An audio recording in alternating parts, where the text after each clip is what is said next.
So welcome to the third episode of Sit for a Spell. Update from the Food of Peace episode. I think it has a bearing on whether or not you eat it. I couldn't convince any of my friends to share it with me. I guess it looks a little odd because it's kind of bluish colored. It's got like a purplish tone to the omelet when it's done cooking. I'm pretty sure it's from the peach juice. And I ate it, and it's amazing, actually. Over the past couple of weeks, all kinds of quarrels have been resolved around me. The quarrels where, if I was involved at all, it's been resolved in such a way that I'm not involved in the least, up to and including a legal matter that we were dealing with. We shook hands with the other party, my husband and I, so that's very interesting. But the dramas themselves did not stop, just their effect on me did. So an interesting point of note of research for doing that particular spell. So I got a couple things in mind today. The first one I'm going to do, I seem to have developed a pattern here of doing a quick little charm and then a longer spell. So the charm I'm going to show you today is what I call my travel charm. And this is what I do when I'm heading out driving, especially on longer trips where I'm going out of town, in order to protect my vehicle and avert accidents. And Shanna's filming from the back seat because I wanted to show you what I was doing with my hands, because it's all about symbols. Now what you do, I'm not going to be looking directly at the camera for some of this, but what you do when you get into your vehicle, it only takes a couple of minutes. You start by drawing over your rear view mirror, or in the front of your vehicle, the center top.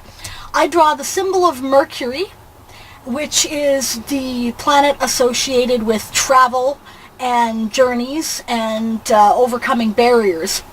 And I visualize it as bright yellow. So it's a hand mirror shape with little horns at the top of it. I can probably splice in something into the video later so you can see that. And then what I do is I draw protective gas blue flame pentagrams all around all 6 sides of the vehicle. So I start, remember I said there's a banishing pentagram and an invoking pentagram. I haven't shown you guys that yet. The banishing pentagram starts from the bottom left-hand corner, goes to the top, bottom right, upper left, upper right, bottom left. An invoking pentagram starts at the top and goes to the bottom left to start with. So the next time I do that, I'll demonstrate that. But you do that, you take the pentagram, and then you move it over to the right-hand passenger side of the vehicle and visualize it on that side, outside of the vehicle on its outer edges. Then you move it so that it divides again and direct it towards the back of the vehicle where it does the same thing. Now you've got 3 pentagrams here, right? Then you move it so that it's on the driver's side of the vehicle, the left-hand side. Then you put one above your vehicle, and then one below your vehicle. And then you finish it by visualizing, sort of like when you fill your aura with protective white light. You see sort of a cosmic starry source at the center of the universe, and it sort of dumps white light into the aura around your vehicle, like like somebody dumping over a paint can. It goes, right, and it fills a bubble around your vehicle with protective white light. And that little protective car charm, once you've been doing it, once or twice, becomes ritual. It's habit. It only takes a couple of seconds, and away you go, and your vehicle's protected. Okay, so this evening what I'm going to do is a spell that is intended to improve activity at my business. It's been pretty quiet, and financially it hasn't been doing that great. It's the end of the slow season, in all fairness, but I thought I could use a little bit of a boost, and I thought that this might be something that might interest other people, so we'll call it Business Prosperity Magic.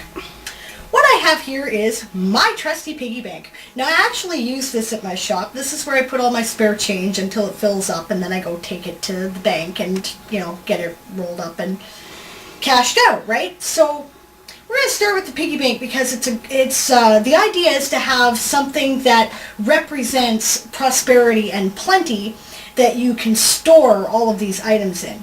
So we're going to start with our piggy bank right here.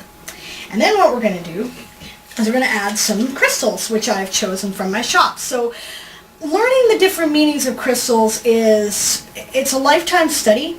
A couple good books that you might want to check out are The Crystal Bible, which is a good place to start. It's got very clear color pictures and simple explanations and the different healing uses and magical purposes of some of your more commonly found crystals in metaphysical shops.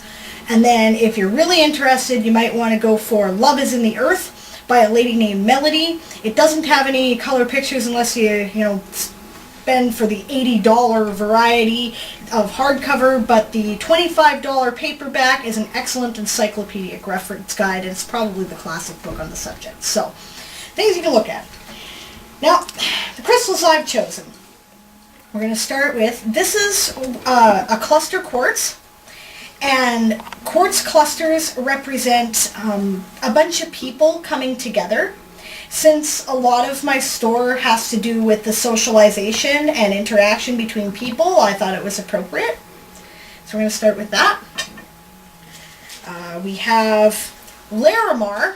Larimar is I think it's really a pretty blue shaded stone. It's fairly expensive as far as this goes. It's not one of your cheaper stones. This piece is worth about $12 retail.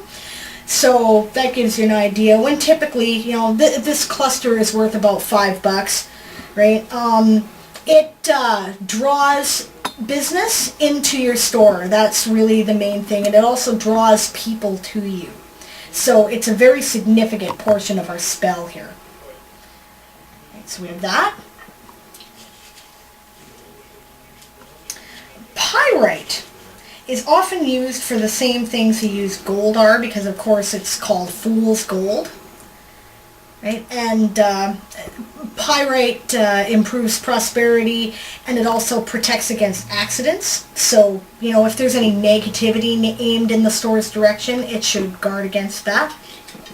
That piece, worth about $1.50, give you an idea of stone pricing. Now remember, in a spell, it's like with a recipe. You can always come up with substitutions. So if you can't afford the more expensive stones, just don't use them or come up with something else. This is citrine. Citrine changes negative energy to positive energy, never needs to be cleansed, and it also represents prosperity and success. So if you can't get any other stone in the spell, get the citrine. This piece, worth maybe $1. It's not an expensive stone. It's a quartz derivative. So, and last thing, if I can find it in my little baggie here. Aha, there we go. Lodestone, also known as magnetite. It attracts things to you and it empowers spells. So, made perfect logical sense, right? This piece is worth about $1. So all of these things are stones that were in my store. Now, especially because in metaphysical stores, people tend to handle the crystals a lot, and they may leave some residual energy on them. Always cleanse them first. Right before we started filming, I took them into the bathroom here, and I ran them under a tap, because running water cleanses crystals. It cleanses energy from anything, actually. And then I did an earth banishing pentagram over it, which I just showed you. And that, I did it 3 times, and I said, I cleanse these of all previous influences, whatever they may be, by the power of 3 times 3, so mote it be. And that's how I cleanse them. Now, some crystals you can't run under running water. For instance, selenite is water soluble. If you put it under water, it will etch it. So you will want to cleanse that by putting it under the light of the full moon for one night, or maybe the sun for a full day. Don't put quartzes or anything like it, so no rose quartzes, no citrines, no amethysts, none of that stuff under direct sunlight, however, because it will fade your color of your crystal. Do a little research about this. If you're not sure, ask the person you're buying the stones from. They should know. So, we have our crystals. That's part of what we're going to do. And we're going to start by putting them in the biggie. because they're going to attract all the energies that I want to attract towards my business.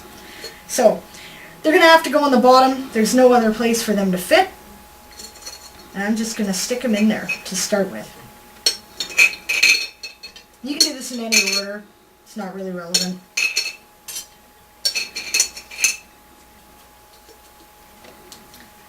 So that's that for now. Now the second thing I'm going to do is I'm going to put some herbs in here. Herbs which also are prosperity. Now if you remember in the first episode I mentioned that basically the pumpkin pie spices are the ones that are good for prosperity. So that's what we're going to put in. So I have a little nutmeg, and actually that'll probably be easiest to do to the bottom too. But I'm going to have to be careful because I've got this open space and I don't want to dump things. I know I have to grind up some cinnamon sticks in the mortar and pestle here, so I'm just going to turn this over like that. Any spare herbs will just get in there. Right, so we're going to start with some nutmeg.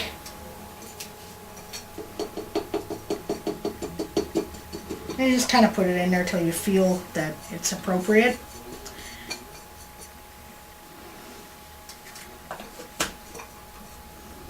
Most witches have quite a collection of herbs after a while because they tend to be some of the easiest and least expensive natural magic to work with. Whole cloves, I think I'm just going to use the whole cloves. This time I feel that 5 is appropriate because 5 is the number of movement and change, and also it's the number of the goddess, right? So 1, 2, 3, 4, and oh, look at that, 5. Perfect. I'm going to take this out of here because it's making it difficult to work.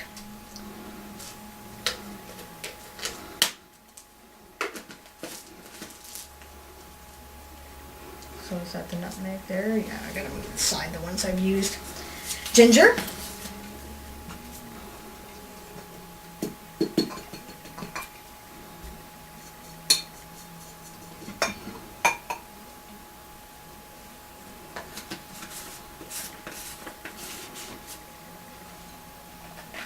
Now the cinnamon. Ah, we haven't opened this yet.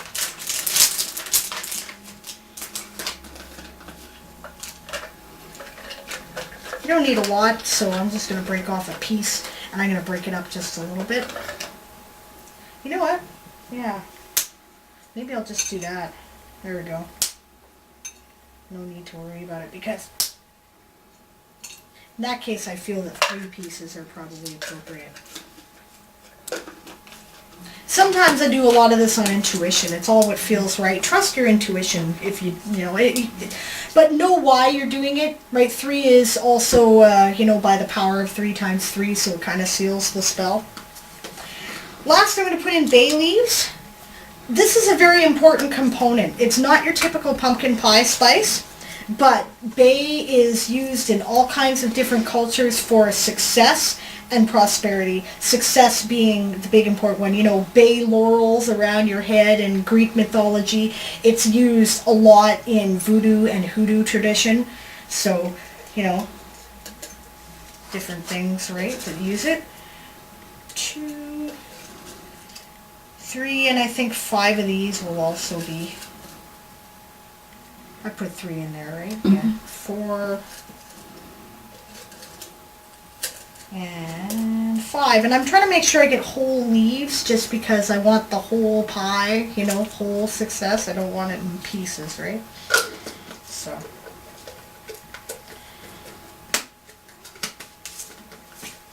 So there we go. Now we've got the different herbs in it.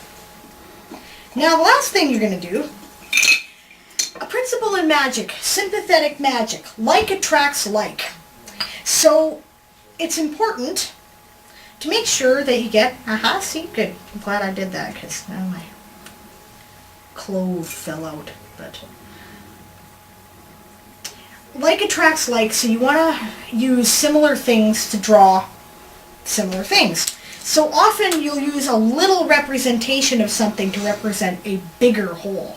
Now, part of what I'm going to do, I have this bin of coins here. So they were in the piggy bank when I started, but now I'm going to put them back in the piggy bank. And the idea is for the coins to attract more coins, right? Money to attract more money. Over the course of the next few months or so, depending on how quickly it fills up, I'll be continuing to add money to the piggy bank with the idea that my fortunes continue to grow and prosper.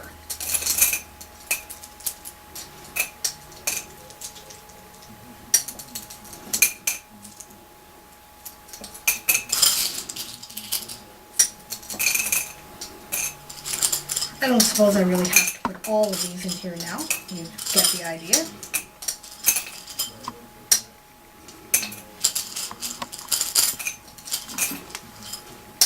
Now, I really want to make this work, and this may be outside of your budget, but it's kind of like the principle of seed money.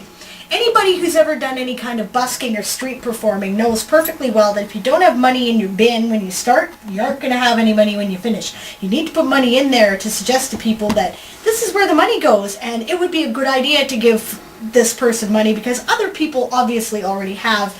So the same kind of principle works. We want to attract money by putting money in there. I would like to be very successful. So what I'm going to do is I'm actually going to take a $20 bill and I'm going to put it in there. And until this spell is fulfilled and my fortunes have significantly increased, I'm not going to spend this money. That's a lot of money for me to just put in a piggy bank, quite frankly, because I'm not the wealthiest person in the world, but I'd like to be wealthier. And I'd like for 20 bucks to be small change. Right? So there you go. And now that we've begun this, in this particular case, just to demonstrate that there are many different ways to invoke and charge energy, I'm just going to direct energy through my hands. Now what I'm going to do is I'm going to draw energy up through the earth, and I'm going to direct it out from my heart chakra through my hands, and the color is green and gold. And the reason why is because green is for prosperity and fertility and wealth, and gold is for success and wealth and happiness and spirituality. And of course, my business is a spiritual business first. I'd like it to be grounded in that principle of bringing people together and being highly spiritual. So I'm going to put all of that energy into my piggy. Basically just do this until you feel it's done.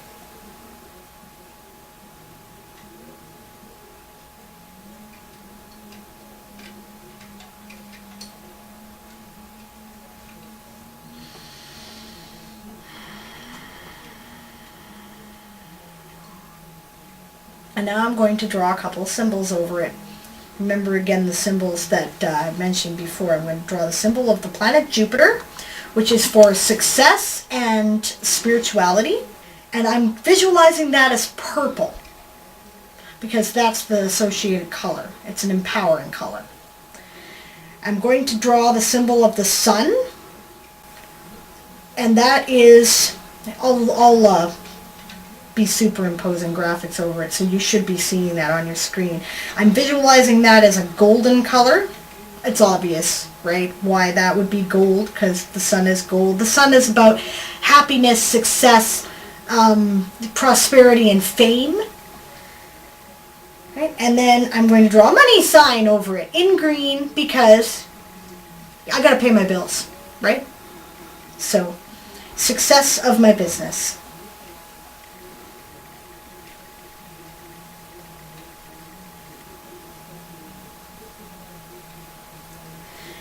And by the power of 3 times 3, as I will, so mote it be. And that's it. And I'll report back in 2 weeks and I'll let you know how I did. Thanks for joining me.